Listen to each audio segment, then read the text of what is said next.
Akka mooltaan dilbata muddee soddoma bara 2015 godina Harargee lixaa aanaa Habrooti kiliippiin sirba artist Yaasiin Mahammadii fi artist Awwalxaam haala ho'aa ta'een guyyaarraa iddoo keessummoonni garaagaraa argamanitti eebbifame.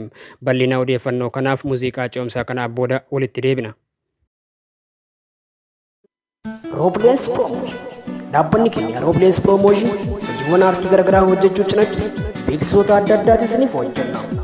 Marri daldalas ta'e qonnaan bulaa dhaabbileen gurguddoon mootummaas ta'e miti mootummaa oomishaa fi oomishtummaa keessan beeksifachuun gabaatti dhiyeeffachuu barbaadan Rooblees Promotion. Artist Yaasiin Mahammadii fi artist Awwalxaam miseensota baandii hawwisoo biiftuu barii aanaa Habroo keessa yeroo dheeraaf hojjetaa turanii fi ammas hojjetaa jiranidha.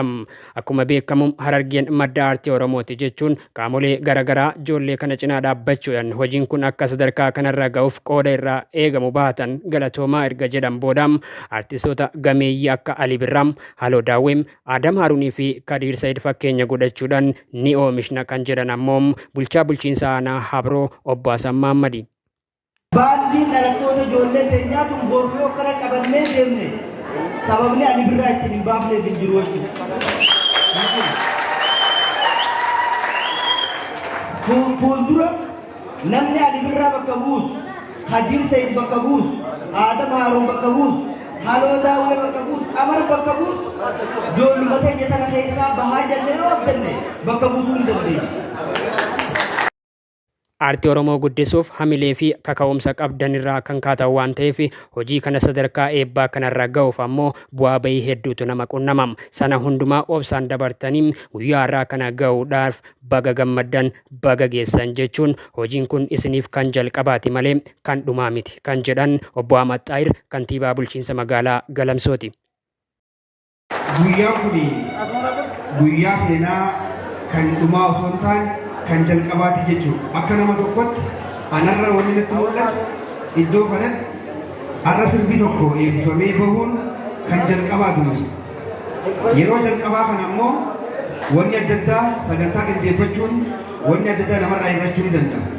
Garuu kun kan jalqabaati waan ta'eef sirboonni kana booda ammoo namarra eebbisnee boru 12 kan jiru eebbisuudhaaf ijoollee reeffasitti baafasan argitanii jirtanii.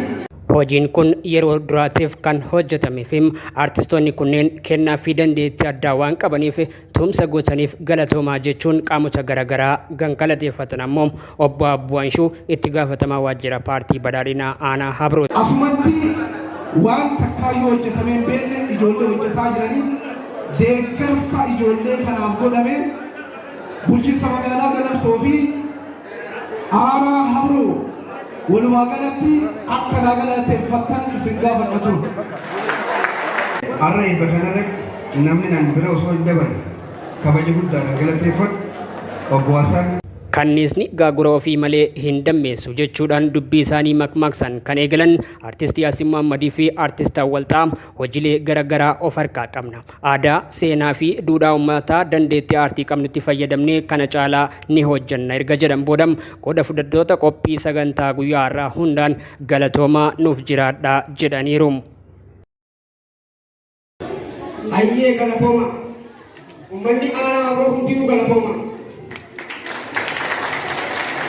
Oromoo kanniifni gaamotii malee hin dammeessu. As keenya alhamdulillah galata rabbiiti. Sirni eebbaa kunis karaa aadaa Oromoo calaqqisiisuun abbootii gadaa haadha siinqee uffata aadaa Oromoo garaagaraatiin hirmaattonni faayamuudhaan bifa ho'aa fi hawwataa ta'een eebbifamaa ooleera.